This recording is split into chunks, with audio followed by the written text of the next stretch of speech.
આપ જોઈ રહ્યા છો ન્યૂઝ 7 ઇન્ડિયા સમાચાર પર કરીએ નજર।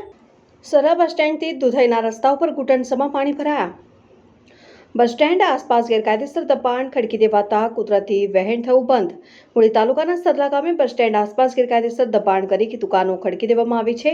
સાથે સાથે માટીના પાળા કરવામાં આવતા દુધઈ ગામે જતો રસ્તો રીતસર દબાણથી બંધ થવા સાથે કુદરતી વહેણ બંધ થતા ડીચણસમાં પાણીમાંથી વાહન ચાલકોને પસાર થવું પડે છે। બસ સ્ટેન્ડમાં પણ મુસાફર બેસી શકે તેમ નથી ને બસ સ્ટેન્ડમાં પણ ગેરકાયદેસર દબાણ ખડકી દેવામાં આવેલ હોય ત્યારે મૂળી મામલતદારને આ દબાણ જોવામાં આવતા નથી, પરંતુ એક હનુમાનજી મંદિરનું ગેરકાયદેસર દબાણ રાજકીય નજરે મામલતદારને જોવા મળેલ અને તુરંત જ જેસીબી મશીન દ્વારા દૂર કરવામાં પાવરતા મામલતદારને વાહન ચાલકો રાહદારીની પરેશાની કેમ દેખાતી નથી, જે મોટો સવાલ છે। હાલ બસ સ્ટેન્ડ તો દારૂડિયાનો અડ્ડો બની ગયું છે અને બહેન દીકરીઓને રસ્તા ઉપર ઊભા રહેવું પડે તેવી પરિસ્થિતિ હતી।